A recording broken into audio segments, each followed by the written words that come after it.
like watch that TikTok where like, don't waste your time. Yes. Are you guys done now? Yeah, you left your coat bottle. Now it's garbage.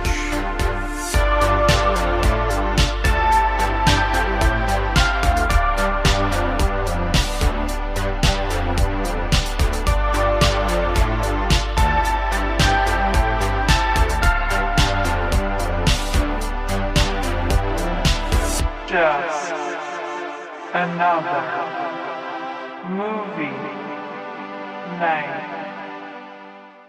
Hello and welcome back to the show. I'm Scott, And I'm Joe. and we are just another movie night. And this is Talking Trash? Talking trash. No, it's not Talking Trash. This is something special, something different. We're doing something a little different. Last week I messed up and I said for the next 10 days. What I meant to say was for the next 11 weeks or 10 weeks, 10 weeks. we are traveling down the highway that is Fast and the Furious. I see what you did. This It's is- a highway. I did. This is Talking Furious. Talking furious. And there's only one way to do this, and that's with a group of people that I call my family. Family. The Bad Movie Night family. Family. A family of people who have sat through what I would say is roughly about 500 films. Easily. Yeah. Let me introduce my friends. To my side, I have Jeff. Good evening. How do you feel about 500 movies sitting through with me? Amazing and terrifying. Yeah. Okay. And terrifying? All right. And Aaron. Hello there. Hi. How you doing tonight? Hi. So yeah, 500 movies we've watched together. Has it been like a saw trap? Have I stuck you in a room and forced you to watch these things? I never watched Saw. Okay, moving on. Gary, what's up? Nothing much. Better than a few people here tonight. You're doing fantastic. And Jared, Hello, everybody. how you doing? I'm doing great. I think you're one of the only maybe two people in this room that actually enjoys the torture of the movies we've watched. Yes, if this, going to the question earlier, if this was a saw trap, I would quickly put myself back in it. Yes, Yes. that's the kind of answer you want to hear. I will say I enjoy all of this. Do you with really? All of you. Yes. Oh God, I've not enjoyed a lot of films. I was actually going to ask you what's the worst things we've watched, but let's jump into what we watched tonight instead. Let's start with the 6-minute short we were just forced to watch that leads us into this movie, which we watched after. And I thought, I really don't want to see it because in the movie theater I wouldn't have seen it. So let's watch it afterwards. And I'm glad we did watch it afterwards because it was fucking awful. So we watched, what was it called? What was it? Turbocharged? Yeah, the turbocharged prelude to Too Fast, Too Furious. Now, if you told me this was produced by Neil Breen, I would completely believe it. It looked like a green screen nightmare. Did anybody enjoy it here? Did anybody No. need to see it? It was completely pointless. I hate road map travel. Yes, traveling by Matt. And Map? Yeah, I said traveling by Matt. What am I thinking of? Fraggle Rocks? Fraggle Rock. Uncle Traveling Matt. These are the adventures of Traveling Matt as he explores the strange world known to Fraggles as outer space. I think Indiana Jones and Temple Doom did it better. That's true. Yeah, they did. That's true. They did. There was a straight line there. There was a jumbled mess of maps in this little thing we watched. I think they were in Texas for like 6 of the 7 minutes. Were they? I know that he met a woman and they traveled, it seemed like a few states together, and then he just dumped her. Yeah, I guess he started in California because that's where the first one left off. Then we saw him, he took the left turn at Albuquerque. And then we saw him go past San Antonio and somehow he ended up in Miami, however that works. Yeah, he had a choice, New York or Miami. He said, okay, I think you made the better choice. I think so. Or otherwise this movie wouldn't have happened. So we're just going to move on from that piece of crap. We didn't need to see this There turbocharged was no thing. I need don't think for it so at all. anyways. We're talking about Too Fast, Too Furious. Luckily, the names of these movies are easy right now, and they get very convolutedly hard to explain later on, and I think it's going to be a mess to figure out what the hell the name of these things are. But Too Fast, Too Furious, directed by John Singleton. 2003, I believe. That is correct. Yeah. John, what was that? Was that a watch? Yeah. God. She didn't This get is the why it's memo about no devices. No devices. It was stuck to my arm. How How was dare I you. supposed to know? Maybe you have that, who was it, Eva Mendes, LoJack that I was talking about that she might have had in her body? We still don't know how she was being tracked. Wow. Yeah, Too Fast, Too Furious. And I'm going to say this where I'm going to go around the room. Now, I think, Jeff, you have seen this movie before. Yes, I have. And this is how many times you think?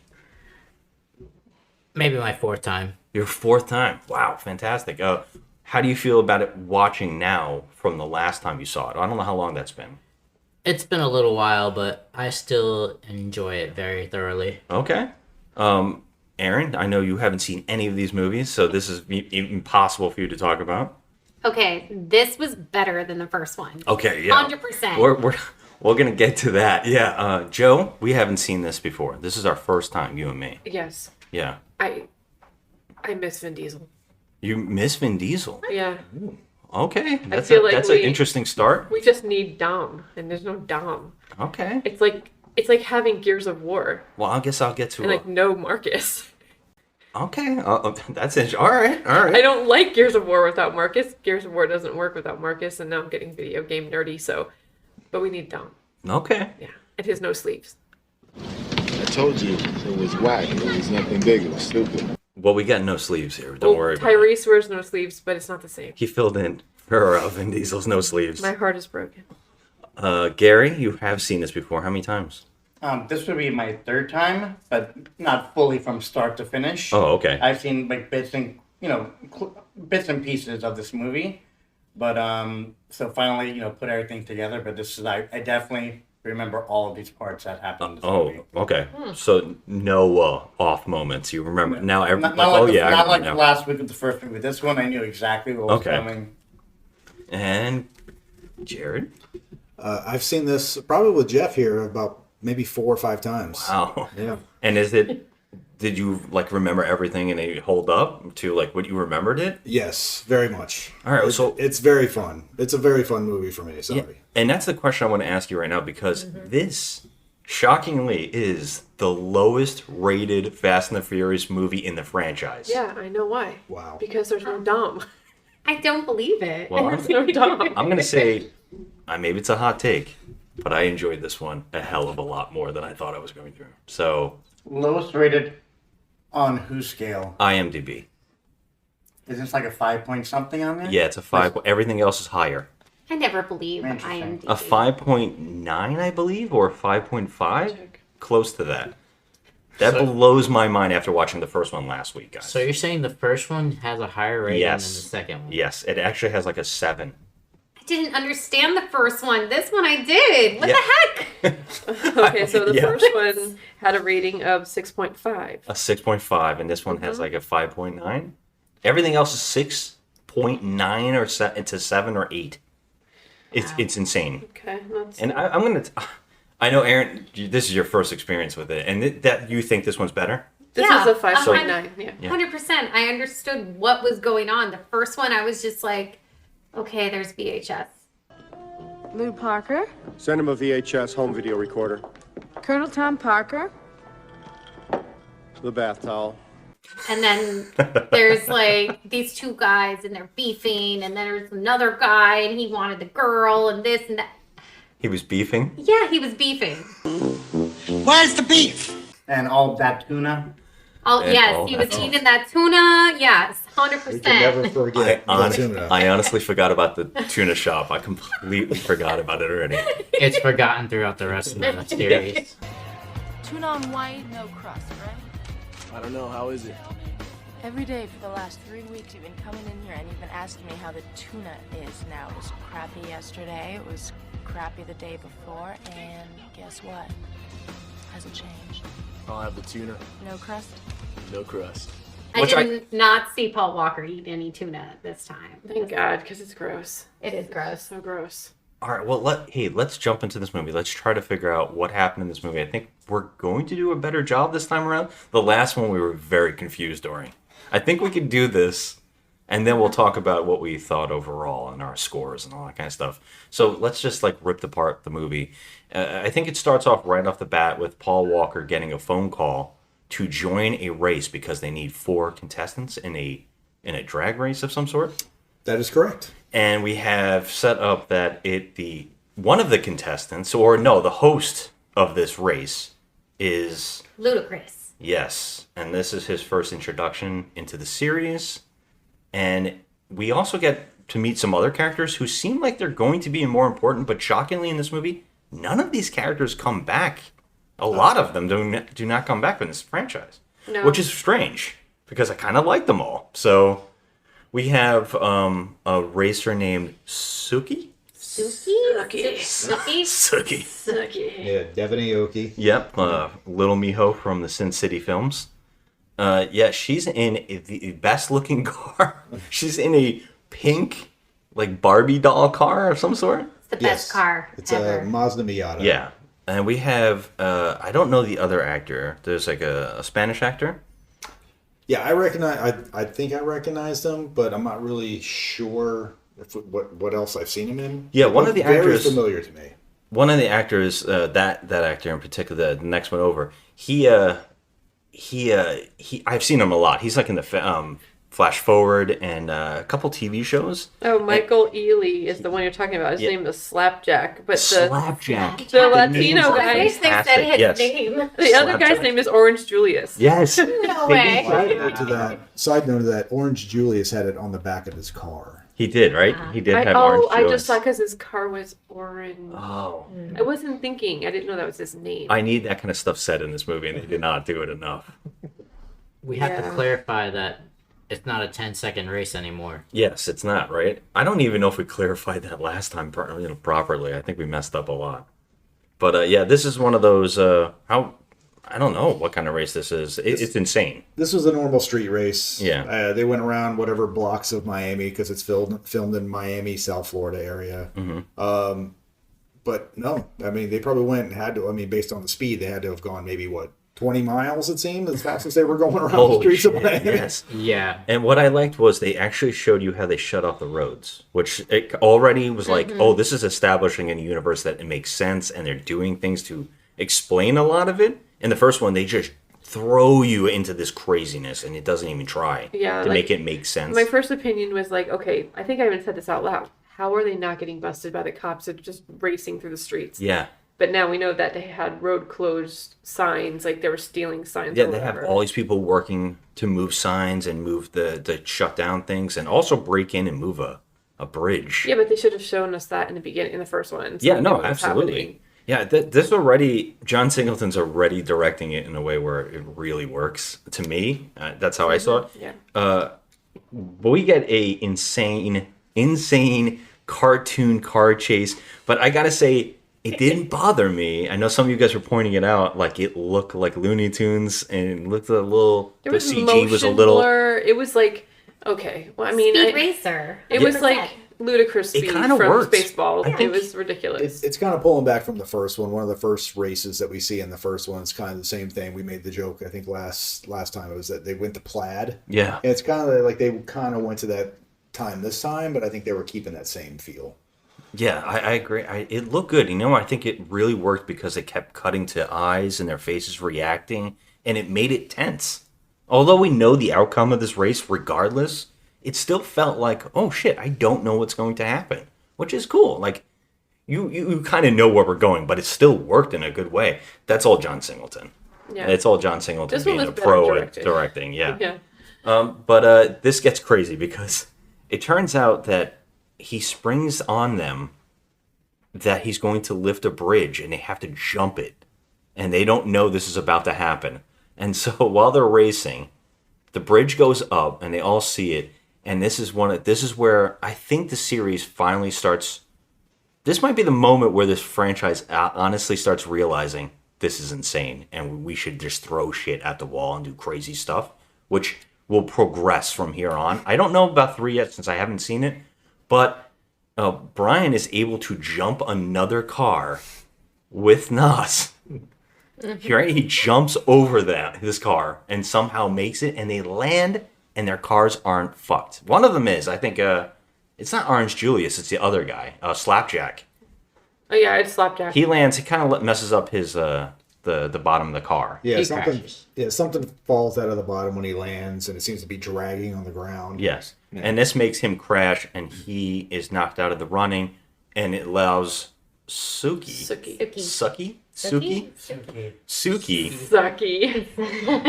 Well, she does suck.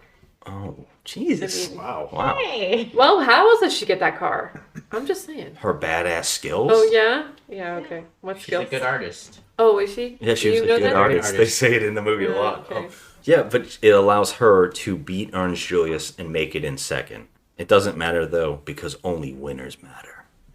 And by the way, everybody has a wad of perfectly rolled up cash ready with like rubber bands.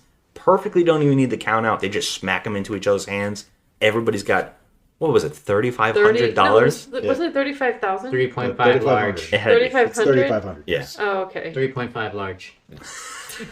Thank Wow. you. Okay. That's the size pants I wear. Oh my god. So they all have it. They all slap. They all win. Paul Walker wins. Brian wins. And I think this is where we start figuring out what the hell's going on with Brian since the last movie. And now because we didn't see the 6-minute short beforehand that explained he's on the run. He let Vin Diesel go. And so he's on the run. Although the cops were there waiting for him, he should have been already arrested. He should have been arrested instantly since he gave Vin Diesel his car. But somehow he's on the run. He got away somehow and got on the run. And now he's here in Miami. Yeah, in that preview prologue, we saw him. He was on number 5 on America's Most Wanted, apparently. That's wild. Yeah, he's on newspapers. They're saying they have like Elvis sightings of him. Brian has been seen eating in diners, Waffle Houses, Golden Corral. Is that what you want to bring up, Jeff? Oh my god. No, I was going to say, I think I saw him on a milk carton. Oh, have you seen Brian? Yeah. So, do we now get established that he is working for the cops, and that's why he joined this race? I mean, not really. Not Or this is this just moment. because he joined the race to get money to keep himself afloat? No, I think Luda's what brought him into the race. At this point, we don't know. You know him by his first name, Luda. Luda. Or Tej. Tej from the movie. Ludacris. Actually, I didn't know his name. At this point, we don't know that he's working with the cops. I mean, this is our introduction also to Ava Mendez because she's standing there watching at the end of the race. That's right. She was giving him sexy eyes. That's Yes. what she was doing. Yeah. And when he wins the race, she comes up to him and she says, "Time to go." And he says, "Why?" Cops show up. And now there's a race to get out. And of course, Brian is a badass. He's getting away from these cars. But James Remar from Dexter shows up and shoots a lightning gun grappling hook into the car. That's some kind of EMP device that shuts his car down. That's correct. Yeah. So this device, of course, does not exist in reality of any sort, but Yeah, it shuts no down his way car. like Miami-Dade County would be able to afford such a thing, That's true. let alone anybody else. Like, there's no way. What is true? He is a customs agent, so you never know. Yes, the I guess customs so. agents. They might have a bigger budget. I don't know. That's right. And they arrest Brian. So now I guess this is where Brian is now brought in, like, hey, if you want to stay out of jail, you're going to have to help us. And he's brought into a room and he's shown a computer screen of what we instantly knew as Rip from Yellowstone. And I don't know if anybody's ever seen Yellowstone. I know some of you guys haven't, but this guy is great on this show. He's the best part. And I saw him on the screen. I was like, oh, this is going to be great. Instead, what we kind of get is a very, like, strange version of this guy. Like, he's got like a perm and he's wearing silk pajamas. I don't know about this bad guy in this movie. He might be the weakest link in the whole film, to tell you the truth. I don't think he's a really good bad guy. I don't feel like he's convincing as like a Miami, like, thug. Like, Yeah. he's on like a. He seems young, he's like, too, Yeah, right? he seems young, and he seems like a boss, and he's too young to be a boss. Yeah, that's what I was thinking at the same time. I was like, he's got to be working for someone else. But yeah, I guess we'll get to that. But yeah, Brian is like, he's basically told that you're going to go after this guy. You're going to have to help us get out this guy. And he's looking for drivers, of course, because every villain is looking for drivers. This is Fast and Furious. Don't you think about anything else. I was gonna say, FBI, did you not watch the first movie? Yeah. Are we going back again? Like, hey, you know what? We've been chasing you for 3 years, and we want you to go undercover again. Exactly. Like, you didn't fuck us over the last time, so this time it's gonna be all right. Yeah, it's gonna be okay. We'll give you a second chance. The guy from the last one does show up. Not who was Ted? Was it Ted Levine? No, the guy Buffalo Bill. He was in the first one. Oh, and yeah. it seemed like he was going to be a more important character, but he's not brought back. No. They probably couldn't afford another actor in this film, but so they got James Remar, I guess. But yeah, the guy from the first one, the FBI head, comes and tells them, "Yeah, Brian, you're going to have to do this." He's virtually like telling him, "This is your only out," But they're teaming him up with this really idiotic FBI agent who instantly Brian's like, "Nope, I got to bring in my own boys because I'm trustworthy, and anybody I bring in is also trustworthy." So I got a guy. I got a really good guy. And it's going to be Roman. Now, if you watch the first movie, like, oh, he's going to bring Dom in, and then the movie does not make any sense. But in this, you never say would have. And everyone was just throwing their hands up. Okay, Dom's his friend, and everyone has amnesia. But thank God it's Tyrese. Yes. And fun fact, this was written for Vin Diesel, who was offered $25 million and turned it down because he said, they slapped on a part with my character and it didn't make sense and I didn't want to do it. So he went and did XXX instead. And Tyrese was able to join. And thank God, because Tyrese is one of the best characters in this franchise as well. What you mean, bruh? Yeah. Oh, fantastic. Instead of counting the families, since there was no families in this, we should have been counting the times he said bruh. That's true. And they were lucky because they had Vin Diesel's wardrobe ready and they just slapped it on Tyrese. They did. No sleeves. Could you imagine this if Dom did play that role? This movie would have been completely different. Unfunny. Yep. Less fun. It would have drained the life out of it. Yeah. What was his slogan? He lives, 10 seconds at a time? Yes. It would have been depressing again. I agree. And that's why Joe, I'm shocked, said this because I think he would have really brought the movie down. It would have made it all about himself and it would have been about family. It would have been about... It just wouldn't have worked.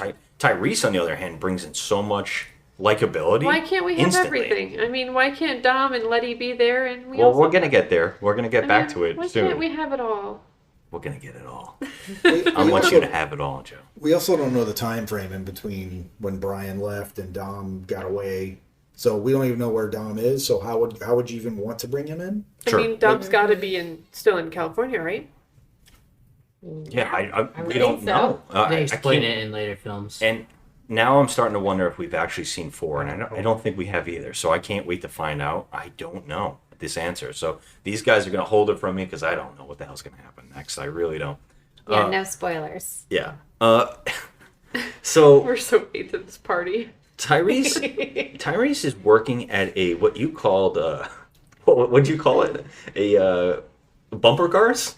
Oh yeah, it looked like they were doing bumper cars in this yard, and I was like, "What the heck is this? Bumper cars?" And they're ramming each other left and right. Also, Florida?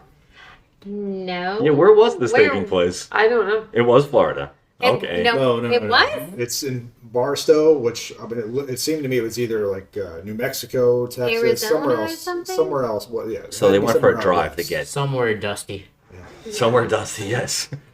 But no, it's not bumper cars. It was actually demolition derby.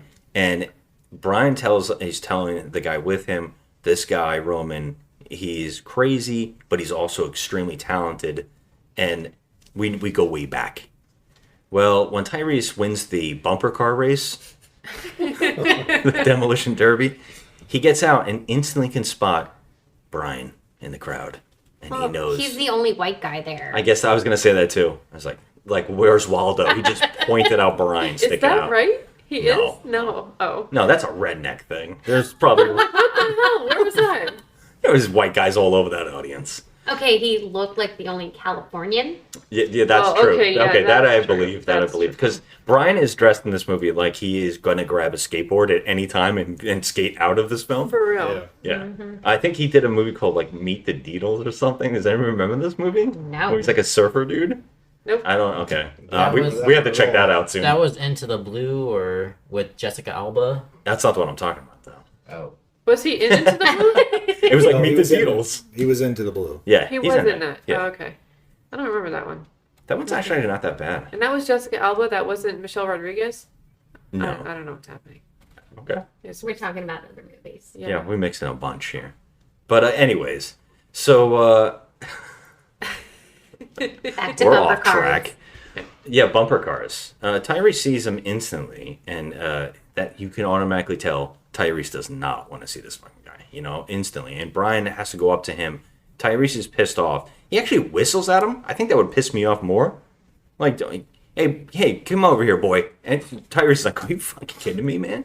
You put me in jail. I went to jail for 3 years. Apparently, him and Brian worked on something else, and he found out that he was a cop, and Tyrese went down for something. I don't really specifically know, but Brian says, it wasn't my fault, I told you. So they have a nice scissoring off on the floor, where they wrestle around in the dirt for a little while, punching each other in the face, and it ends in a scissoring match, where their legs are perfectly spread into each other. That's a true That's worse than what I said about Devin Aoki. Sucky.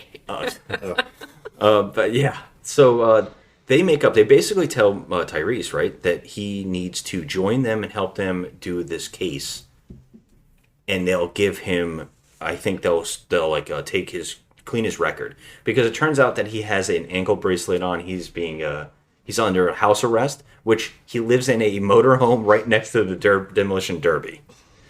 That's fantastic. So he says, like, Brian's like, this is the only thing that's going to get you out of this. So he's like, you'd be a fool if you didn't take this. Right. So of course Tyrese is like, yeah. And the next shot is him scratching his ankle to tell us, I have no ankle bracelet anymore. I'm a part of the team now. And yeah, but he's like, he still seems like stupefied. Like, he doesn't want to go into the police station. Yeah, he's still questioning because he doesn't trust Brian at all. Yeah. And if he went to jail for 3 years because of Brian, you feel like that would be established more or explained a little better, but I mean, do they even say why he was sent to jail? No.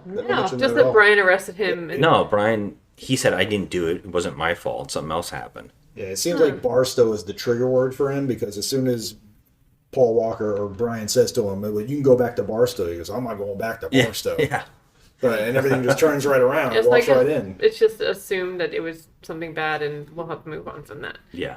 They don't tell us. So they're given 2 cars. Now I'm going to let my car people talk about these cars a little bit, because I know you're pretty jazzed about all the cars in this film, and I know nothing about it. So go ahead. What was the 2 cars they got? And I know that they're like, I think they have tracking devices on them. Yeah. Yeah, one's an Eclipse, Mitsubishi Eclipse, and one's a Lancer. A Spider. The purple one is a Spider. A Lancer Evo. A Lancer and an Eclipse. Are you guys going to fight? Don't end in scissoring in my house, okay? That's for later. All right, get it. Was it parcel? Get out of my house. The trigger word? The trigger word. Demolition derby, indeed. Bumper cars. You guys can call it whatever you want. So yeah, these 2 cars, you said you didn't like them, Joe. You were like, they're too small for you. I mean, they look like You take the little baby cars? They like baby cars. You said you liked the purple one. The purple I one's like badass. the paint on the purple one, but I think the cars are they're like weenie cars. Oh my Like weenies drive them. Oh, Well, the Eclipse Spider is affordable for anyone, so There you good go. Affordable is affordable. We're not talking about affordable. We're talking about what they look like. They're Affordable. boxy. They look like roller skates. They're boxy. They're just goofy looking. I don't like those cars. Hey, I did go to high school in South Florida, and I did see a lot of those, like Mitsubishi Oh no, I'm Eclipse, sure. I'm sure. like in the parking lot. They look like Nissan Sentras from like 1989. They look like crap. Those boxy like You're Nissan talking Sentras. about the Lancer, not the Eclipse. Yeah, well, whatever. They all look like roller skates. Let's move on.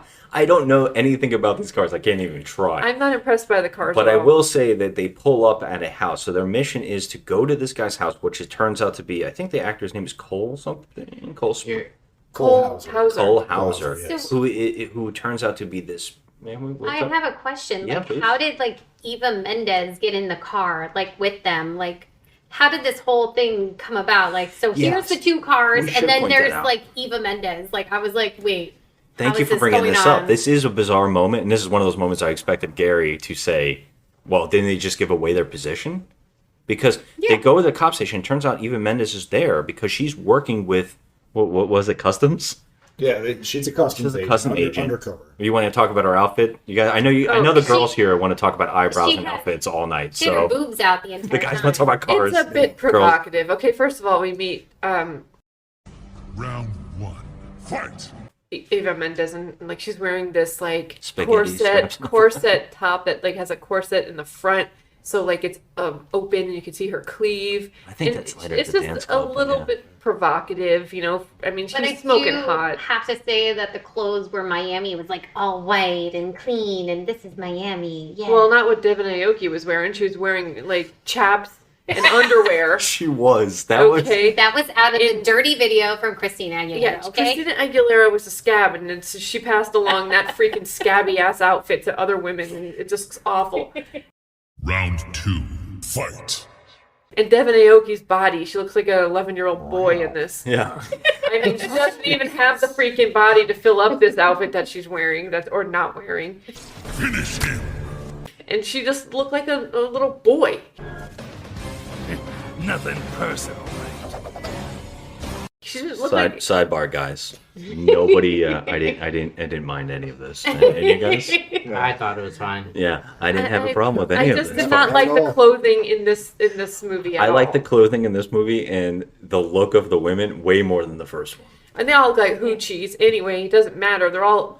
Everyone at these races are all hoochies with their ass cheeks hanging out anyway. I mean, it's hot in Miami. You have to wear nothing. No, I know, but I'm just saying the fashion back then was just different. I mean, I don't know if you walked around wearing chaps.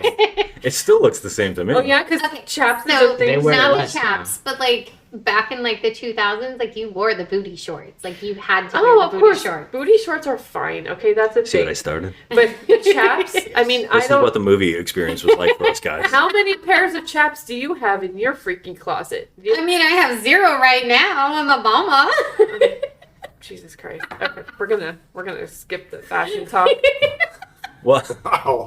The cat fight's over? I didn't care much for the fashion in this. Oh, okay. That's it. Well, Eva Mendes is an agent and she's working for Customs. She they get these new cars and she gets in the car with Paul Walker.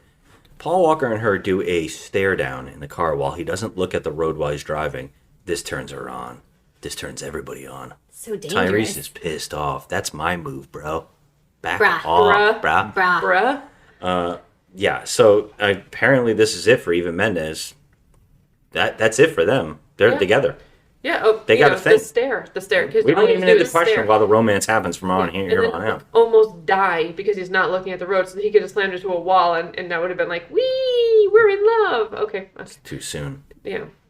She did giggle like when they like hit the brake. She was like.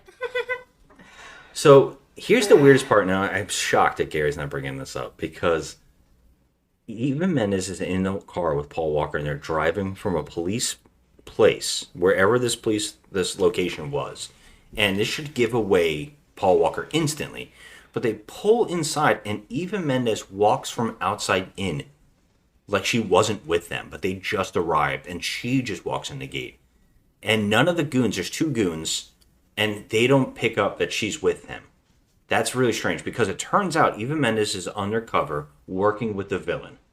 She's his right hand, and apparently she's his right hand, all right. Apparently they're so she's so undercover they're together, which is really fucking creepy for this agent. Yeah.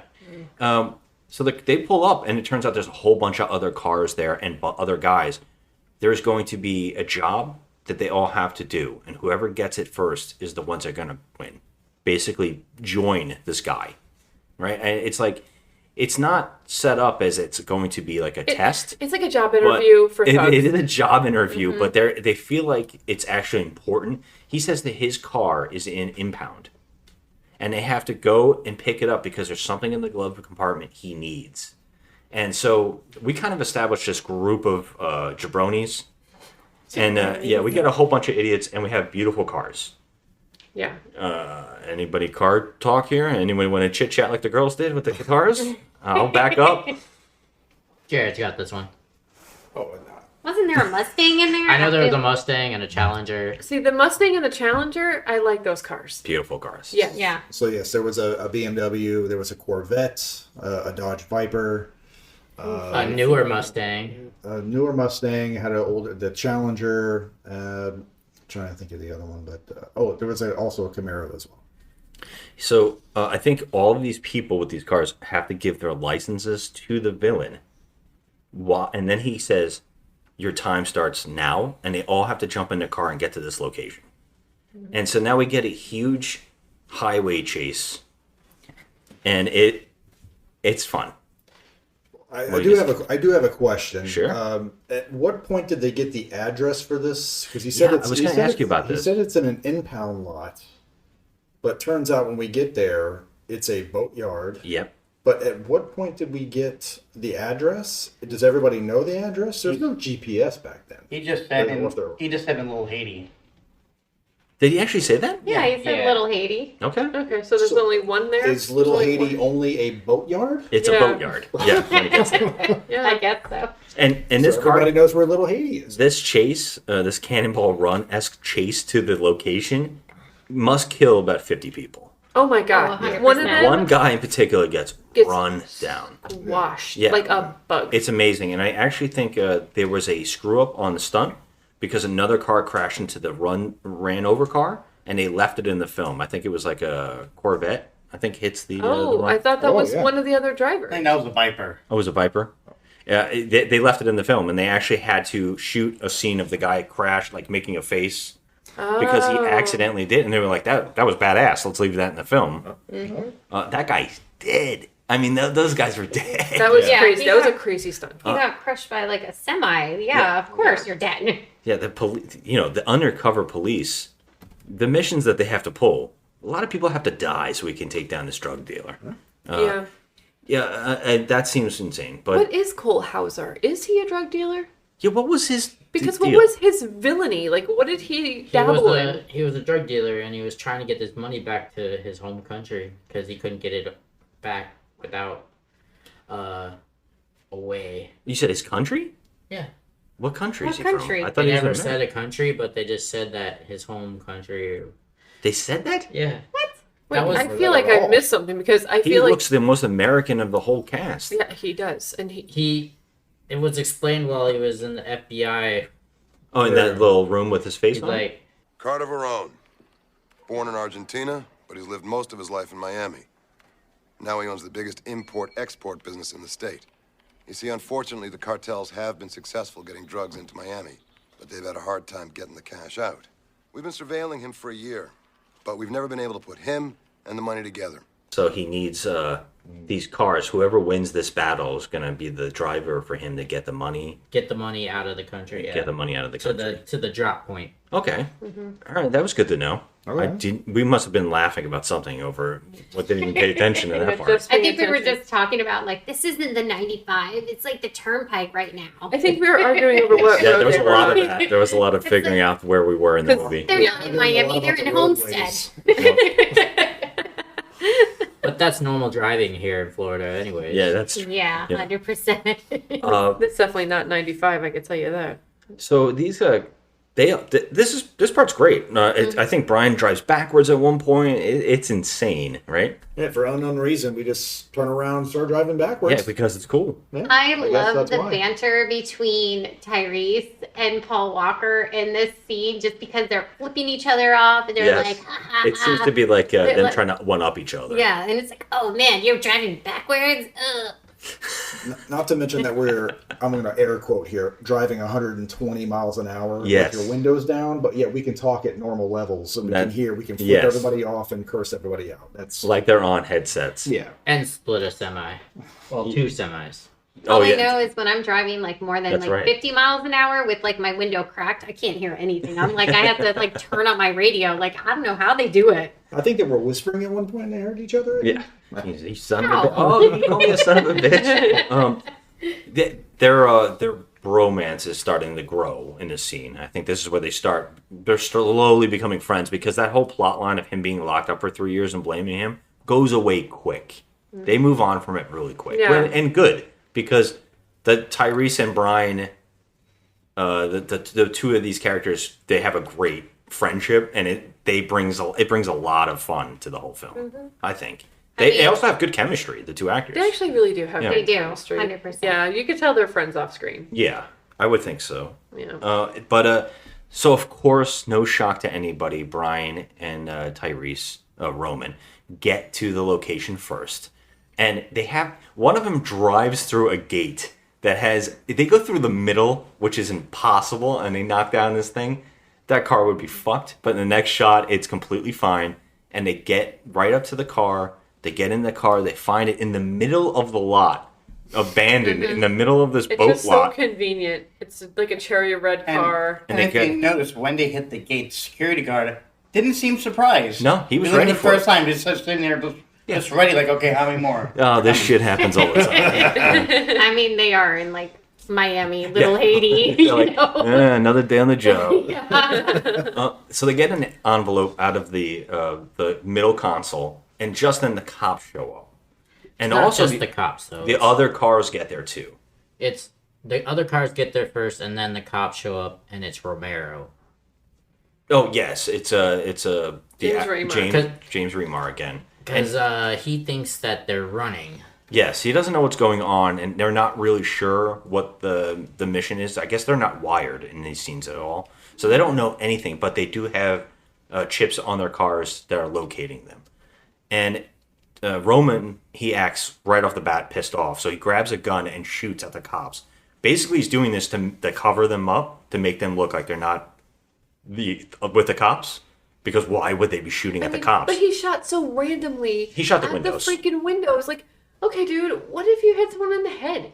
Like that. Because they were both on the side doors. He was watching. He was doing this not to hurt them. I mean, he's a good shot then, I guess. I mean, he could It's have. Roman. Yeah. It's What we're going Roman. to find out about this character is he could do anything. And I know some of these guys don't know, and that becomes a running joke in his films. Yeah. So, this gives them good cover to get away, and they get back, and they look like they're badasses. And it turns out only thing in the envelope is a cigar and a cutter for the cigar. It was a test. And they said, we just put our lives at risk for this test? And he's like, yeah, but now I know you're what are you going to say? You forgot they're hungry. Of course, Jeff. Yeah, I mean, if we want to point out, they are put a giant plate of empanadas in front of them. They do not eat. And They he's do look hungry. good. Tyrese eats through this whole movie. He's always eating, and even Paul Walker makes mention of it. You're always eating. That's a running thing I think is really funny because you know how hard it is for an actor to eat in a movie because they have to do so many takes that they get really sick. And what's really funny is Tyrese is constantly shoving food in his mouth, and it makes me laugh really hard. I just keep thinking of him doing scene after scene of eating, and that's a funny joke to me. Brad Pitt does that in Ocean's movies all the time. He's always eating. Oh my in those god, movies. he's always eating. I like those jokes. Yeah. Thank you, Jeff. He's very hungry, and Brian cannot stop staring at Eva Mendes. He's hungry for Eva Mendes. You gotta say it right. He's hungry. He's hungry. Bruh. Roman is like, stop staring this girl down, man. You're gonna get us in trouble. You know, you're gonna get us caught. Which is funny because Roman puts them at constant jeopardy for I think each scene. In the next scene, he basically steals the cigar cutter, and he also talks back and says, "I want more money," to the villain. That's where the hungry comes in. Yeah. He's like, "I got empty pockets and I'm hungry." Yeah. And he's like, "You don't have empty pockets. Give me my thing that you stole back, which is a cigar cutter." And he's like, "Oh," Brian's like, "What the fuck are you doing, man? This is exactly what happened last time that you got in trouble." What the hell was the point of stealing that? Because he's a kleptomaniac. Yeah, that's a running joke. But he was in his house, in this guy's house. There's got to be something better to steal than that. It was so dumb and amateur. I think it's because they went and did what they did just to get it that he was like, I owed something. All right. The scene wouldn't work out if he just stole all those empanadas and put it in his pocket. You know what, though? He's like, Tell me you would laugh your ass off. Yeah. I would laugh my ass off. If every scene he put an empanada back to his mouth, that would have been an amazing joke. That would have been a great running thing. But this is after the fact that they got an invite to the nightclub. They do. Eva Mendes is like, oh, well, I think the villain's like, I kind of like you. To Brian, specifically, he likes Brian right off the bat. Because I think Brian keeps doing things that stand out to him. Like he tries to stand when he comes to the table and he says, don't. and he can see that this guy's got respect and he's a badass and he stands his ground. So he basically is like, you guys should definitely come.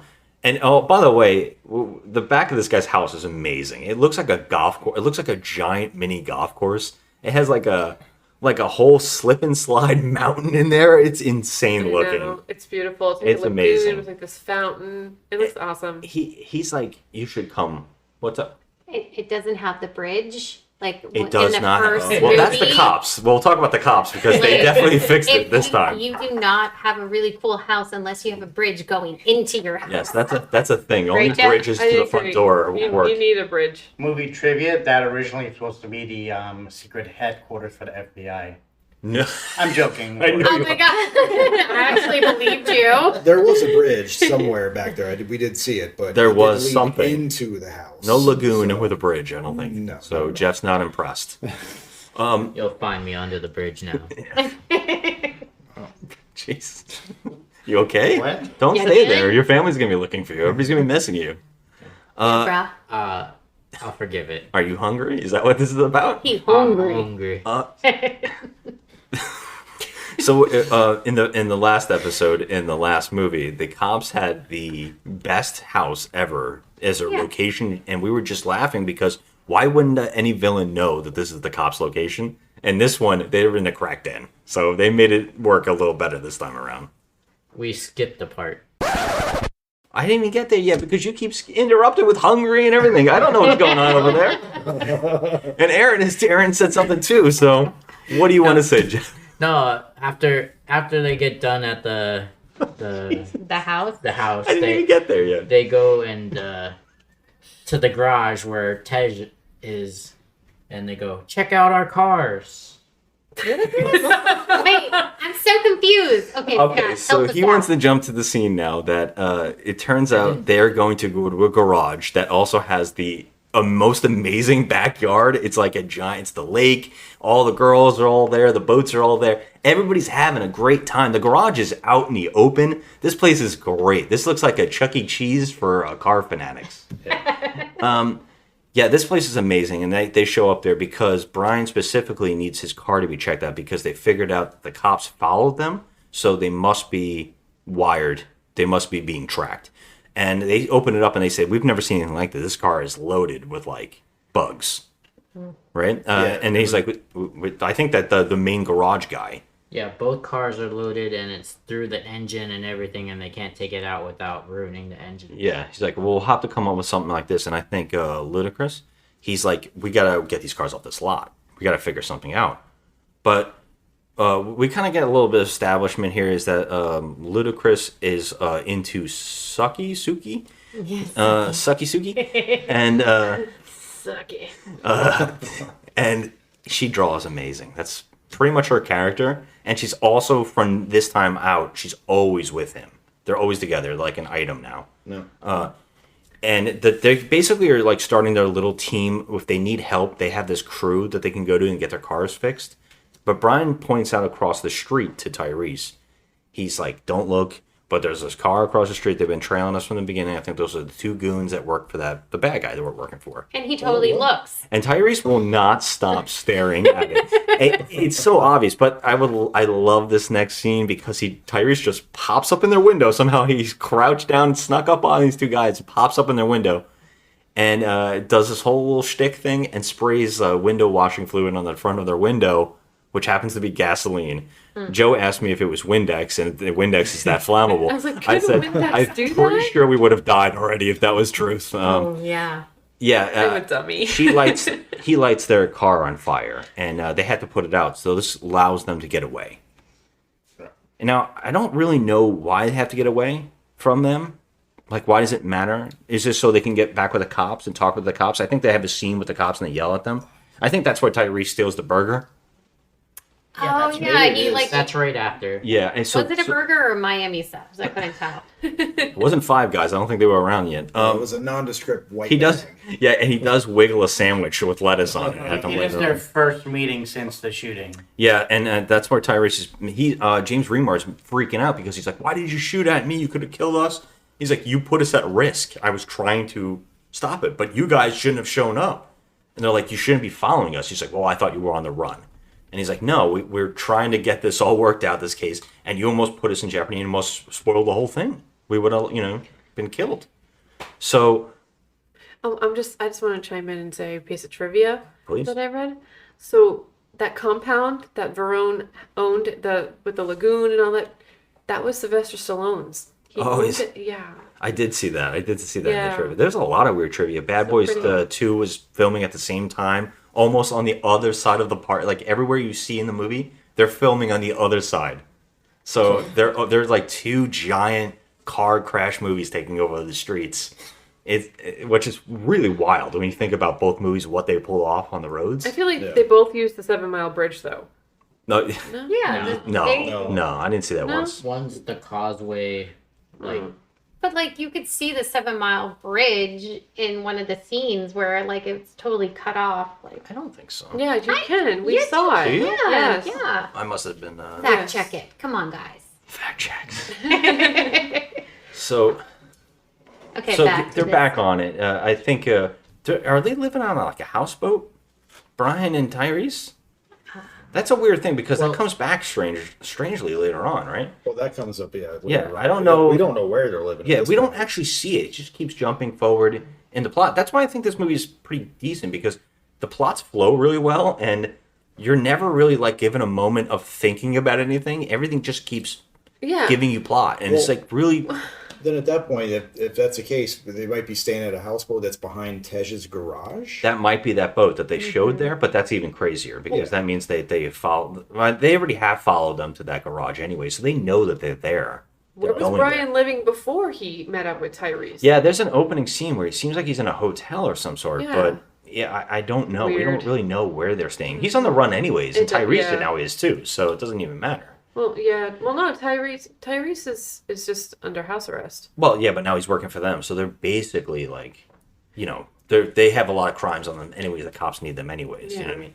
So, basically they're put back into the mission, and I think this is where we kind of get that night that he invited them to that dance club. So the villains like invited them, so they show up, and it's a dance club a lot. It's crazy dresses and outfits, and Tyrese gets mad because Brian is flirting with Eva Mendes' character heavily.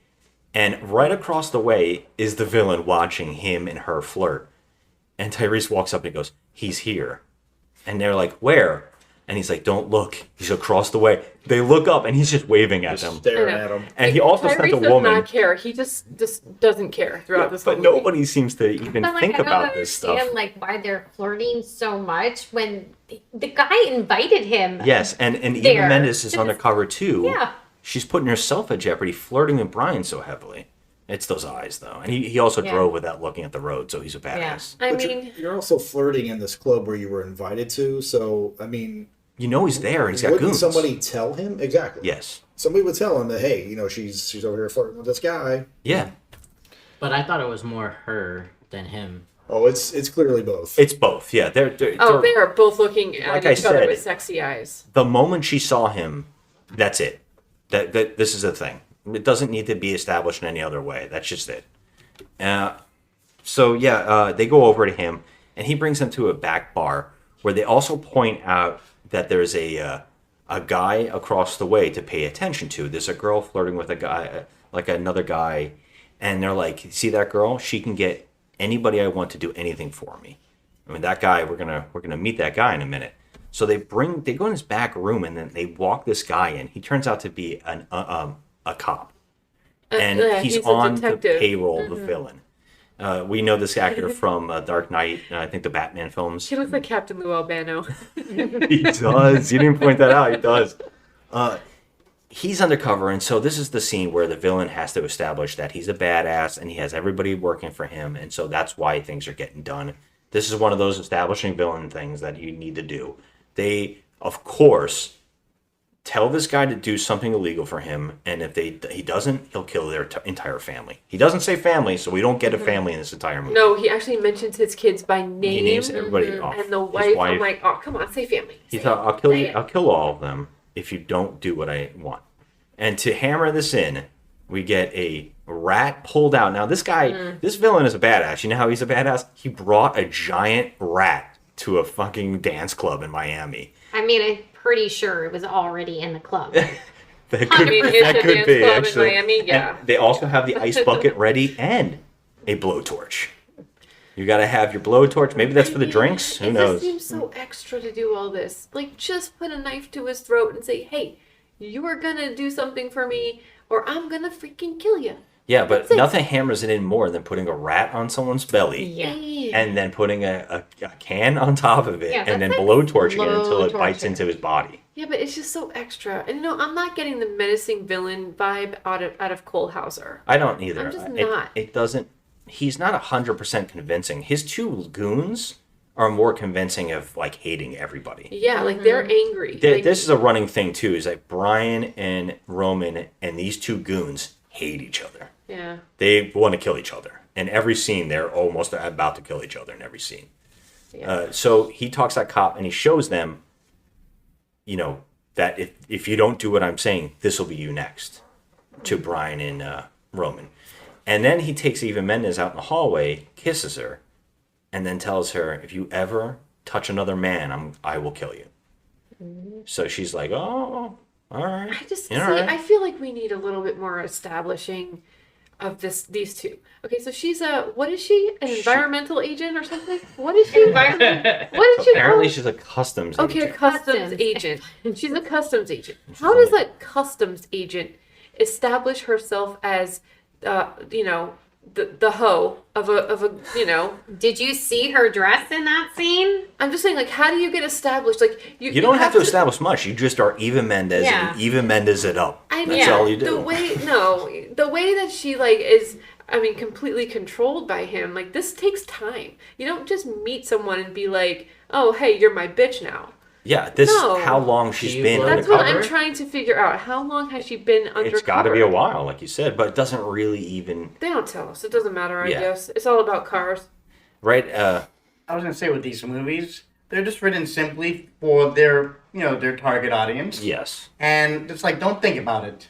Yeah, absolutely. Just watch the film, and for us who we see movies are very complicated. We need a chalkboard to see to keep things in line of what's happening. Yes. But these movies, it's and I know we, you know, for fun we are trying to figure out what's going on with the plot, but they're simply saying, don't worry about it. Just watch it. I agree. Watch the explosion in a few seconds. And it actually works because I don't think these things are like that important to the plot. It's like you understand the establishment is that Eva Mendes has been undercover for a very long time. She's infiltrated this guy. He like really is into her, but he's also threatening. That's all you need to know virtually. I mean, I'd like to have a little more backstory on how long she had to sleep. Well, we with could have him. got another one of those prequels of her sleeping with him Nah, for I'm multiple good. days. We're good. Okay. No, Yeah. we're good. Let's move on. CG backgrounds. I think this scene is supposed to establish that he is just this crazy guy. Yeah, and that's Because he crazy. seems to be fine. Yeah, he seems to be this drug guy, but then now all of a sudden, now he starts doing some crazy stuff. Now he's threatening to kill people. Yeah, when But they put the he's- rat on the cop, she has to hold his mouth Yeah. shut.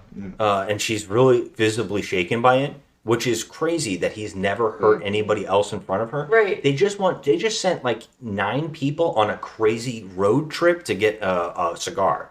Yeah. And they killed multiple people on the road, and now she's shaken up by You him. just summed up the whole like tone of the movie. Yes, but I mean, I'm with Gary. This isn't needed. we don't need to. We don't think even need about to it. think about it because this is fun. You're right. It's fun. And it's fun. No thinking aloud. And if you want to think about something even more, in the next scene, Eva Mendes is soaking wet for no particular reason and in a blue t-shirt. No. All Please right. enlighten us because she's soaking wet. Yeah. I feel like we skipped something somewhere. the car race. There was a Yeah, we car skipped chase, the car car race race. of getting 2 new cars. I don't think it's that important. I know you guys were saying that it was. Isn't it? I thought that she swam like around Yes. the boat and got on the other side. That's Which what I think I so thought. too. But what is the reasoning? They're docked. She Yeah. could just walk up the plank. Yeah. Why is she sopping wet? Like, I know that she looks sexy and stuff. She's not the smartest custom agent. I don't understand any of this. There's so much shit. I think she's undercover for OSHA. Hey, Jeff needs us to backtrack a little bit and talk specifically about a scene where they have to get new cars, so they race against the 2 Goombas that have the Charger, I believe, and the Challenger? The muscle cars. The muscle cars. Yes, Jeff is correct. So But they we get need to those- this point where I guess this is after part of where they start to see this thing is their car, the other two cars that they got from the customs agents are wired to the teeth. Yeah. So they're thinking, hey, we need 2 other cars at this point, but for what we don't know. Yeah. We just got to get 2 other cars that aren't wired. They're trying to for find a GPS. way out. Now, particularly the reason I don't think this is that important because they could have just used any car. The only reason they did this was to put in another race Well, they have to. It's because this is Fast and the Furious, and they need races. So Too furious. they have a race here, and Thank you, Aaron. they win by pushing the other cars out, and they get these cars, and they leave the Goombas on the street. Yeah, and they get these new cars. But weren't those Goombas like from like the previous scene, Yes. like with the whole like chase and like Somehow trying they had their contact information. Yeah. That's weird. How did they get that? That's exactly the kind of thing that you got to ask. Like, how did they have the contact information of the guys they were racing against for the cigar? Who knows? So it seemed like Tej or Luda contacted them. Yep, that's even crazier. So, but they were also contacted by Barone and Eva Mendes. So everybody knows these two. They're just like cars for hire type thing. I guess this is like serialkiller.com for anything. Yeah. I was gonna say in the beginning when they got the job. I was gonna say in the beginning of the when they got the job to get the cigars, in Little Haiti. Mm-hmm.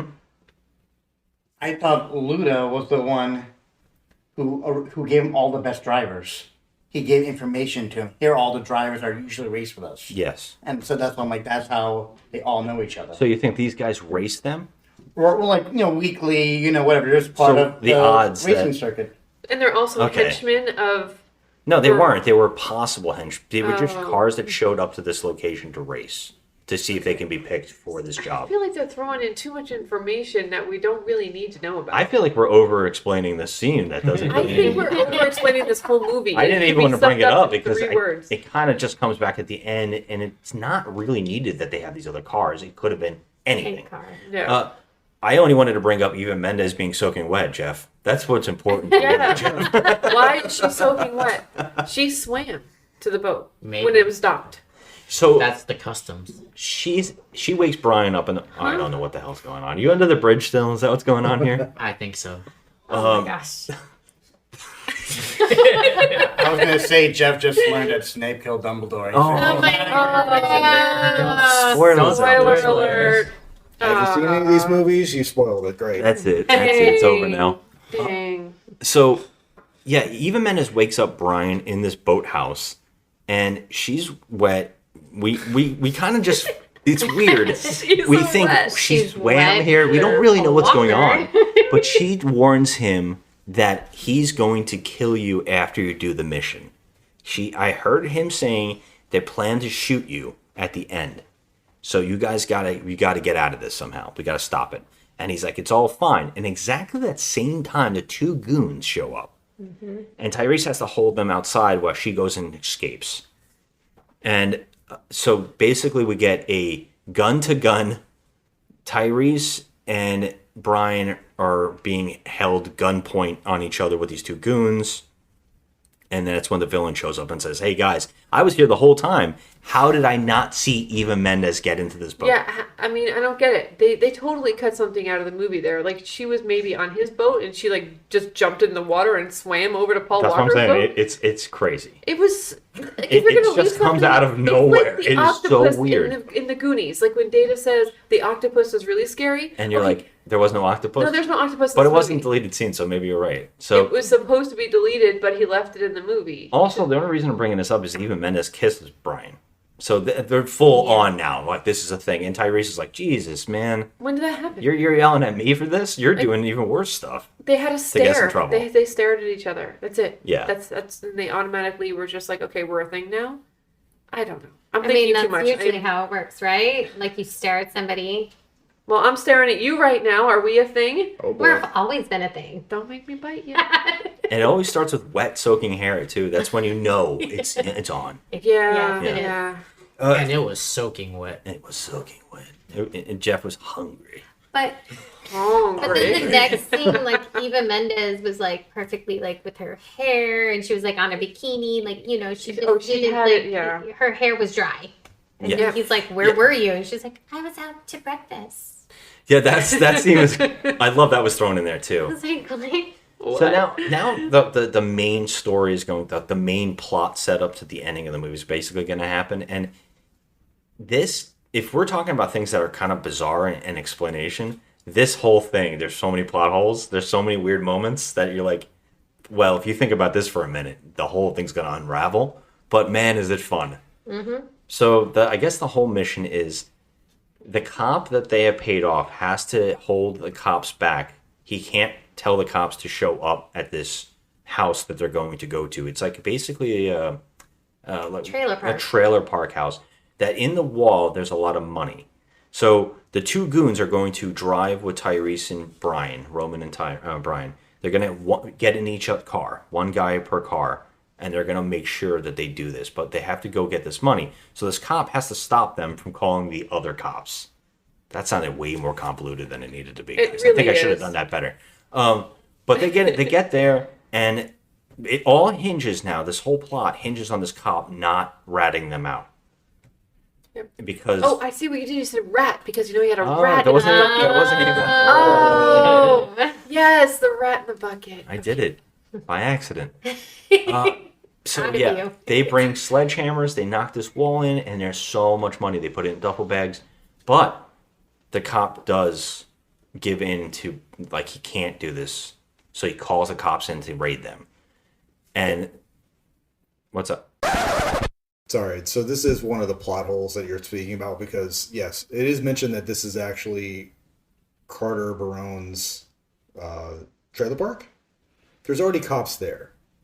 Yes. So let's go get money out of my trailer park where cops are already watching. Yes. They're already there. So the cop hadn't even pulled the other cops out at that point. There's cops there watching them show up. Yeah, they're ready.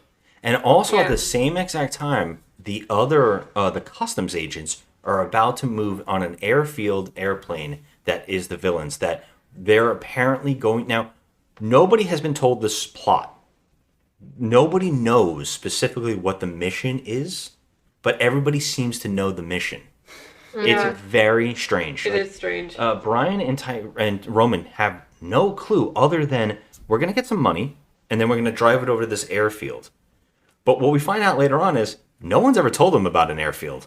That's really strange, and it kind of messes the whole thing up. But yeah, so they're waiting to move on the airplane. They're waiting for them to get the money out, and the cop finally signals, raid them. He gives in. He's like, no, I got to stop them. So they raid them, but Tyrese sets up a car to crash into a cop car, it works out perfectly for him. Again, this is Roman doing anything he can think of at any moment. It's amazing. Yeah, I'm not going back. They get in, and now this starts off the Blues Brothers-esque car chase and car chases. They go insane. There's cars.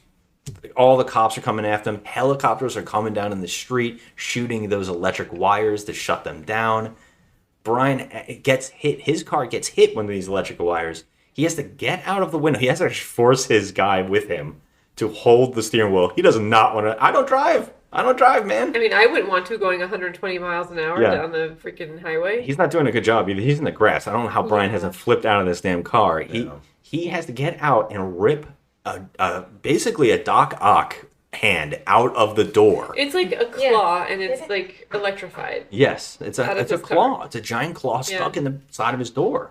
I like that he tries to use like a cloth to stop the electromagnetic current from getting into him and electrocuting him. Does he? Yeah, he does. It's like a red cloth, like a bandana he uses. Is that okay? That's a thing. I guess so. You know how much force you would have to how much strength you would have to pull rip that this sucker out out. of a steel a metal door. Luckily, right as one of the I don't know what you call it, the fingers on the claw starts setting back up because one of them wasn't working. Right before it starts working, he's able to rip it out of the door and chuck it perfectly into a cop car that flips into some of the other cop cars and knocks them off his track. And also, for some reason, the helicopters, they're able to get away from them. And the Tyrese and the two cars, basically Brian and Roman, they're basically able to get away to a storage facility. Oh, that's and the they most amazing perfectly thing. drive Yeah. into a storage unit. And the cops, they park far enough away that oh, there's some escape room here. There's a little bit of escape room. And the helicopters are over this place. And now what happens next is pure fucking insanity. It's magic. All the garage doors start opening at once, and all the car racers from the beginning of the movie come out in all their cars. Well, they actually come out with giant trucks to push the Yeah. cop cars out of the way first. The cops are all at gunpoint. None of them fire. Nope. They all just start running away as their cars get smashed out of the way, and then, like any kid opening up his Hot Wheels box, so cool. every car flies out of this thing. It looks Yeah. like all these It's just cars like a just sea of piling out. cars. And every character has returned from the opening driving these cars. Everybody's back. So they're all This is fun. decoys. Well, yeah. And this is why I was saying it doesn't matter what car they're in, because they could have been in any of these thousands of cars that comes out of this place. They would have to stop each one. The cops would have to stop each car, and that's not going to happen. But the movie acts like, no, they're in the two cars that they've been in, but one of them now visibly has the roof up, so something's up, and they're not showing them driving. And they get stopped by the cops, and then that's when the FBI, the agents that Brian's working for, say they're done, they failed. And that's when we see the reveal of who's driving these two cars. It's Ludacris and Luda. Suki. Suki. Suki and Tej. Sucky. Yeah, Tej. So they get out of the cars, and again, this is where the cops don't move on them at all. They just watch them as they wave to a helicopter. They don't do anything to them. He nothing. makes a joke. Now, let's face facts. They've killed so many people. Cops are dead. There's no way a lot of people are alive on the streets of what they've done. And all these people that they would arrest or find would be accessories to anything that has happened. And the last scene we see with Ludacris is the officers writing him like a citation. A citation.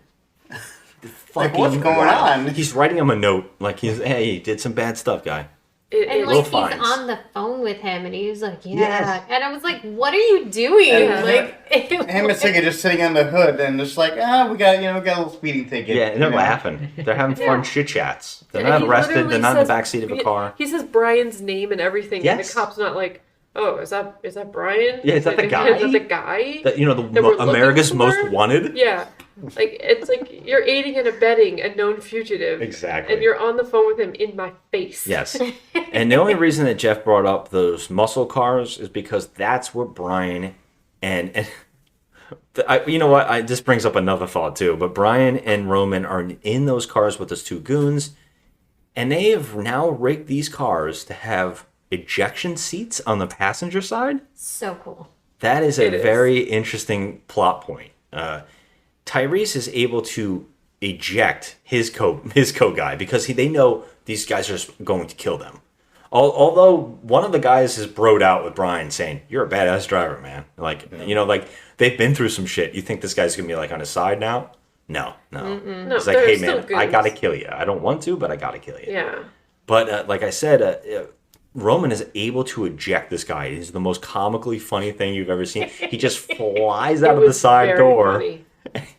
I thought he was dead instantly because it looked like he was strapped to a rocket that shot backwards, but they just show him in the lake pissed off. It was amazing. And the funny thing is, like, after he's ejected, Roman comes on the walkie-talkie and is like, "Yo, Brian, it worked!" Yes, and Brian Why has would you his think- trigger ready, but right before he's going to hit the trigger, the goon says, "We're going to this location." They don't even know what location they're going on. Right? So this is the first time Brian's like, "We're not going to the airfield." And he's like, "Why? Whoever said anything about an airfield?" So right here, this is a giant plot point because they on the airfield at the same time, the cops, the customs agents raid the airplane, and it was a front. Nobody was really there. But the villain wasn't there at all. They're gonna meet at a boat instead. But this should trigger the goon to instantly know that Brian is a bad guy or a cop, because why would he know or even say that out loud? Right. And the even better part is Tyrese is on the other end of a walkie-talkie telling him what's going on, Brian? What's going on? And he's like, we're not going to the airfield. We're going somewhere else. And you think that the goon would say, well, where's the other goon with Tyrese? Yeah. Right. Yeah. Why isn't he telling you where to go? Yeah. Where were they originally going? That's what. How would they? Never were told. So Was how it- would they even know which direction to escape the police with? Was it with that scene with like Mendez was like all wet and stuff like that, saying like, "Oh, they're gonna kill you at this location, maybe." They like, said right after you finish, they're gonna shoot you guys. Oh, So okay. they Maybe didn't say any specifics. Oh, okay. I was like, oh. Well, they arrive at a boat dock, and that's where the villain takes a gun out and says, he's like, I thought we were going to the airfield. Or he's like, are we going in? He's like, I've only told one person about the airfield. And that's like, even Mendez, Yeah. right? And then that's right there is like, but Brian just brought this up. Tyrese just brought this up. And then Tyrese shows up, right? And where's the other goon? You know, it's so baffling why the villain doesn't instantly know. Well, he gets the money. He puts Eva Mendez on the boat, and he's basically pretty much telling him he's going to murder him. And Brian is with the other goon, and that goon is going to kill Brian now because he got the money. And he can't hit the ejection seat. It doesn't work. So Brian and this goon have to wrestle with a gun.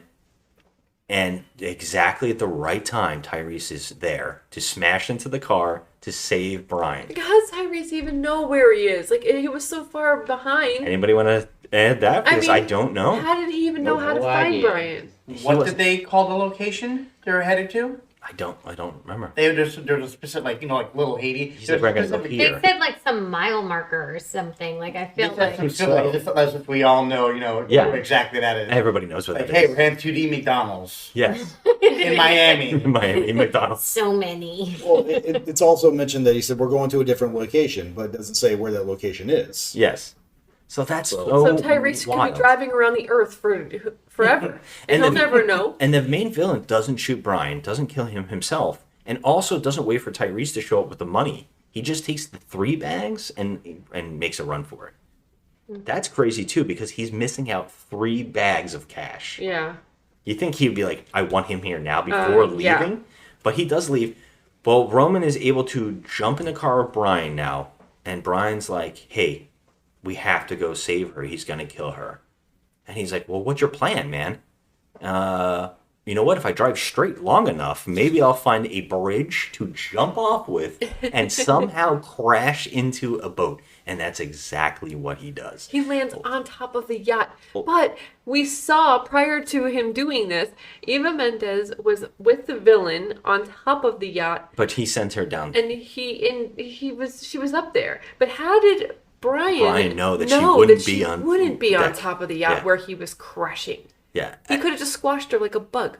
This Oh, that would have sucked. This is amazing because if you think this moment is insane, as we get further into this franchise, we're going to be laughing our fucking ass off. This is nothing compared to it. The fact that this boat doesn't crush under the weight of a car.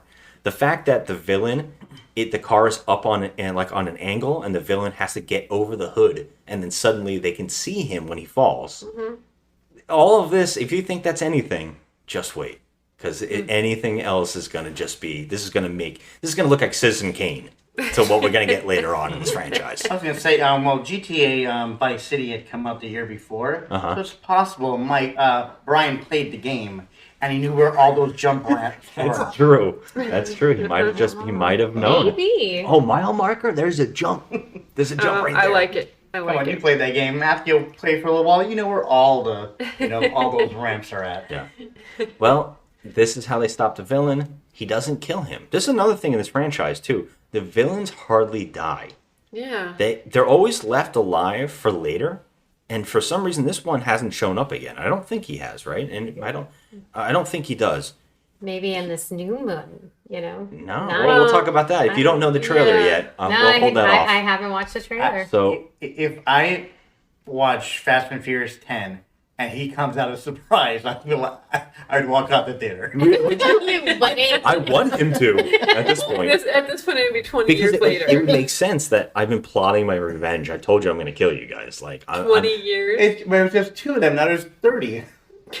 What's that? There's 2 in the family, or it's just Tyrese and Brian, and he shows up, and all of a sudden there's 50 of them. That's true. That's true. What's going on? All right, so you're saying Carter Barone is the mastermind behind the rest of the series? well, when we get to Hobbs and Shaw, I have a big question: who the villain is in Hobbs and Shaw, because it's still not explained. So, so he gets arrested and he gets put in this thing. Tyrese makes a joke that he's like, "You're going to jail forever," and he's like, "Well, dude, he's gonna get out one day. And he's probably gonna kill you." And he's like, "No, wait a minute, will he?" And he's like, "I don't know."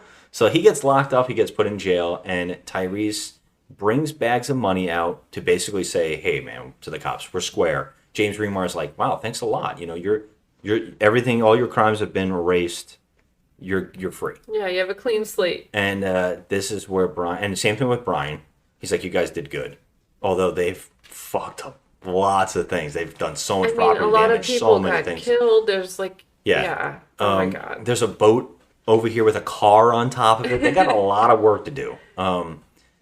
But this allows Brian and Roman to walk off into the sunset together and show that they have both stolen some of the money.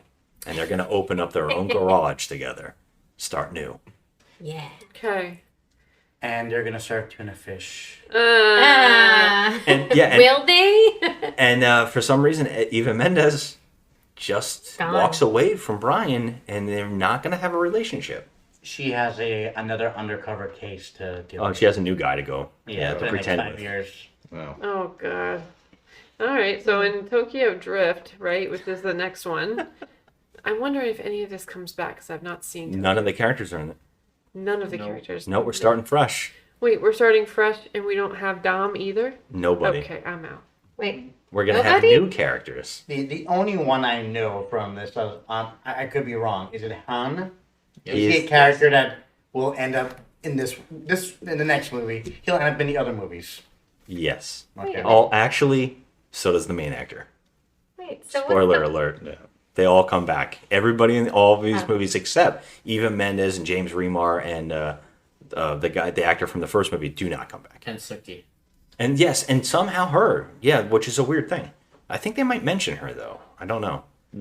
But okay, so that's the movie. It ends with a bunch of lightning bolts and animated car driving, and that was it. No after credits scenes or anything like that. Nope. Yeah, I think the franchise starts having them after this one, which is wild. Tokyo Drift. Now, me and Joe were talking about this. This movie franchise is almost at 11 movies. Well, if you count Hobbs and Shaw, it'll be 11 films in the franchise. How many movie franchises have had that many films in a franchise? This was like, Joe really had me on this because I was thinking about it. I'm like, you're right. Like, have a lot of movie franchises hit 11? Yeah. No, there has not been. I mean, you can say Puppet Master. We said Puppet Master and Godzilla. And Godzilla. That's it. Because there's a series of Godzilla films that actually follow each other. Yeah, and we're not talking about reboots and remasters and remakes and all that crap. No, we're talking about, like Freddy, number one. Yeah, they keep through- rebooting. Yeah. Yeah. And like James Bond doesn't count because they keep rebooting James Bond. Right. It's not a continuous That's thing. wild when you think about it. Like, holy shit, there's 11 of these films already? That's Yeah. wild. It's 11. Does Star Wars count? No, there's No. only 9. And the other ones are like offshoots. Well, Yeah. I would count them as part of the movie series, though. Like, But it's not like a sequel, like a continuous. I guess it Sequel. does. I guess because one's a prequel. Yeah, and Hobbs and Shaw takes place during the universe with characters going off on their own thing. That's why it's really hard to talk about if that if that counts.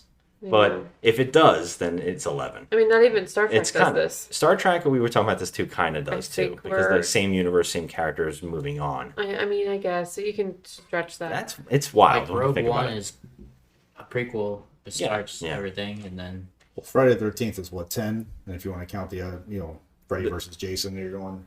Yeah, well, Friday the So- 13th is 10, but Freddy vs. Jason is a standalone movie. It's not. But I'm saying that- That's And probably the the reboot. closest one all the way through, from one all the way through. Yeah, isn't that wild? Like Yeah. there is no movies that really hit this landmark, and this franchise has been going on this long, this many movies. It is mind blowing, especially seeing where we came from with this series, with these two being the first two. Mm-hmm. And I will 100% say this is a way better film, and I cannot believe it's so rated lower. Like, it's lower than 1 in IMDb and scores. That's crazy to me. I don't know what you guys all think. You guys all like this one better, right? I did. I mean, the first one, I had no idea what was going on. And I was like, how did I like this? Yeah. When I was younger? How? Now, I believe you gave it a 4. I did. The first one. What The do you first give, one. What do you give this one out of 10? Like a 6. Okay. Yeah. Jeff? I'd give it a 6 also. Okay. Joe? I'm giving it a 5. I gave the first one a 5 also, only because I felt the absence of Dom. I did feel it. I think we need Dom. I like his, you know. You got a real thing for family. I do have a thing for family. I don't have friends. I got family. And I could hardly understand Vin Diesel in the first movie. He's like, I just "Hello, feel like yeah." I just feel like this is Vin's franchise. I don't know. I just feel like And it's not. That's the craziest You know, part. it's- It becomes his franchise. It does. And I would say I guess- for maybe not the better. It's debatable. We'll talk about I it mean, more and more I've as we go seen along. him the most in these movies. You know, like I feel like it's his baby.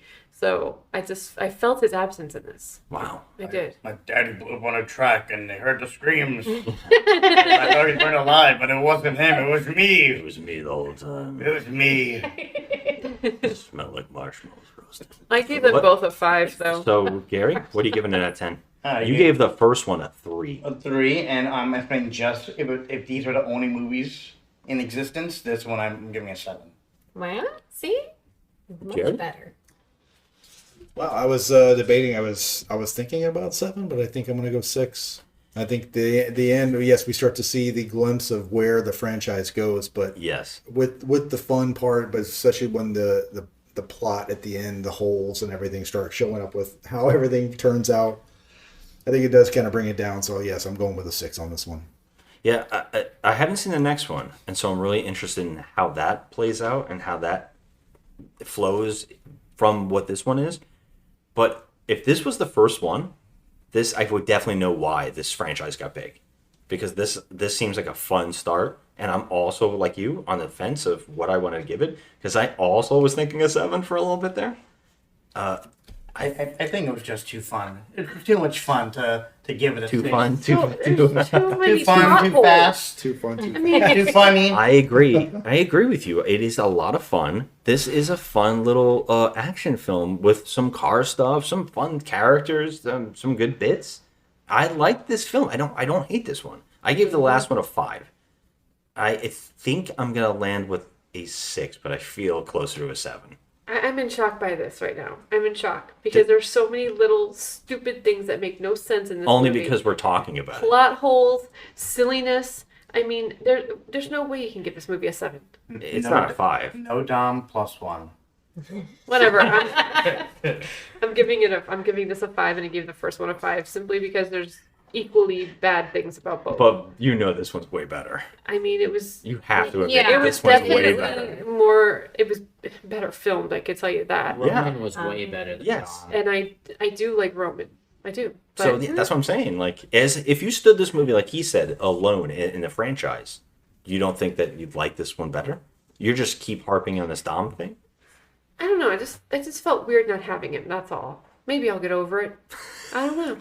But right now it's a 5 because there's equally, dumb things about each of the Well, 2 movies that we've watched. As being someone who's seen, I think 6 to 9, I would say that Dom might be the worst part. Well, it's not just him. It's just what goes on around him, like his group. Like And I Lenny, think like that's Michelle here Rodriguez. is like the best part. I don't know. I mean, I guess I just feels Is it like his group or is it Brian's group? It's not a group; it's a family. Later on, it's a family. Honestly, I am regretting when we get to the 4th movie when he does come back, and I can feel it's gonna be slow. I'm worried. Dramatic. About it. Oh, no. Yes. It's gonna be more serious toned, and I've seen glimpses of it, and I just remember seeing that why I'm sitting there, I'm not falling asleep, but I'm like. Then I remember too. I'm like, oh, I'll just watch this all day. It's so much more fun. Gary, I think you're selling me on the 7. And the reason I bring this up is because as the franchise goes along, it's definitely so bad it's good. And I think that's what's going to be great about it. But this one's actually a fun movie. This is actually a good, decent movie. I wouldn't say anything about this is bad. We're having plot holes only because we're all sitting here dissecting it, I think. Yeah, because we're trying to figure things out, and after a while, and we're all agreeing, it doesn't matter. It doesn't. The first one, we were disturbed by what's going on. We can do this with any action movie ever. You can be like, why would this happen? It's very few action films actually make sense. Everything can't be Die Hard. Do you know what I mean? I feel like Vin Diesel brings something to the movies because a lot of what he does in these movies is so ridiculous, Like, we like making fun of the things that he does, It's just how over the top he is. And I feel like we had over the top in this one, but it was goofy, Like... Oh, I know it gets I think goofy. you're forgetting what happens in the next ones, I know it gets goofy I don't want to ruin later, it for but anybody else. I just feel like it's got that extra something when we can also throw Vin in there and just have our own fun with him, if you know. All right. This sounds like a Nicolas Cage love fest, but I have not heard about this Vin Diesel thing because we did an episode on the show just about Vin Diesel once, and I think I don't know. It was just weird. I guess I just felt like because he just belongs in this world, like he wasn't there. It was just weird. I mean, that's what I said. I think I'm going to get over it. I'm probably going to give this movie a 6. It was much better than the last one for sure. I think also the only reason that you're really thinking this way is because we have started with 5 on. And we had never seen this setup with Brian being the main character. That's true. And now it really makes it make more sense why people are so emotional when Paul Walker really passed away in real life, and it's how it affected the movies and why it was so, because people kind of watching these movies with him being their main character. Yeah. I don't know. I'm just torn up. I'm leaning toward a 6. I have to think about this. I need more time. I just need more time. You need to stew in the sleeveless. I need to sleep on it, and I need to, You need to go to your thinking room, stare at your Vin go to your Diesel corner. poster, Think and ask him, what would you rate it? Light candles and say, what would family do? On that note, maybe watch Triple X and then decide. I definitely have not seen the Triple X movies, but I haven't want to now only because he did that instead of this, and I want to see what that thing is. I've only seen it once with someone. Like I don't want to see a Vin Diesel movie, and I love that movie. You do. I did like. There's I remember liking 3 that of them. movie. I only saw the first one. I really liked that movie. He's only in the first one. No, he comes back in the third one. Oh. Yeah. He's not in the second one because they replaced him with no spoilers then. see, then what the fuck are they? How come on all the 2s they replace him and they take him out? That's weird. But he took himself out of this. They had Yeah, they had a guess you're script ready for him. They had to rewrite it because he refused $28 I million. know, because he's so arrogant. I know. Yeah. He says, "I will not come back unless I have a family." Yeah. He's like, is Michelle Rodriguez coming back? I felt that she wasn't there. I don't know. It was weird. I had to point out also, we didn't point this out last week, but both actresses didn't know how to drive Yeah. in the first movie. Jordana Brewster It didn't also know how to happened drive here with Devin Aoki. She also can't drive, She did drive.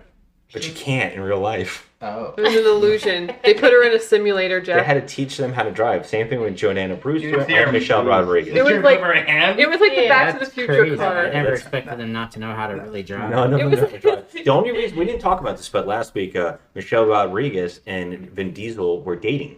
That's the only reason she was in the movie. They had a whole bunch of other actresses to pick, but he was like, "No, I want her to be in this film with me. She's my girlfriend." No. I don't know how to drive. I don't care. Now, unlike Michelle Rodriguez, where she didn't get any credit for anything in the first movie, she was just eye candy or whatever you call it. Yeah, she really didn't have But much to second, he do. tried to show that she had skills with driving. Yeah. And with her drawings, and it reminded me of an Office joke where Michael Scott sees a drawing and he says, "Oh, it's so real, those could be tracings." And that's what I felt with Suki's stuff. Like, oh my God, you colored on yourself? Amazing. That's what I thought of right away. Wow. Those are amazing. I think she was a wasted character. I actually liked her. I actually liked that the women had a lot more to do. I wish that Eva Mendes played into the last part and it wasn't the damsel in distress in the end. That kind of sucked. I wanted to see her be badass. That's one of my favorite things about the franchise going forward. Is like the women all kick ass going forward, and they become central parts of the films. Yeah. Now, as I was watching it, Bad Boys 1 or 2 is being filmed at the same time. Bad Boys 2. Now, it's almost the same plot. Like, Martin Lawrence's sister's undercover. Yes. Right, and we're filming at the same location. Yes. Like a Cuban drug lord. It's very strange. I was watching it. That's why maybe some of us were mixing both movies up. Where I'm like, let me ask you this: which one do you prefer, this or Bad Boys 2? Oh, Bad Boys 2. Oh, without a doubt, right? Oh, yeah. Bad Boys 2 is great. It's so much fun. They explain, and every point is, Yeah, it's also an hour and a half, almost longer than this film. But yeah, that movie's long. It's like 2.5 hours, I think. Yeah. I don't know. I've had a couple of minutes to think. You stewing? That was your stewing moment? I'm stewing as you all were talking. I think I'm going with a 6. All right. I'm glad because I know you didn't like the first one very much. I mean, I didn't. So it would make sense to give this one a better score. Yep. Mm-hmm. Yeah, I agree really with you. so close to giving this a 7. He's almost swayed me. But Well, let's check out Han in the next one. On to the next one. All right. Thanks for listening, everybody. Have a good one. Good night, everybody. Night. Bye. Good night. Hey, man. You got something to eat up in there? We hungry. Like I said, we hungry.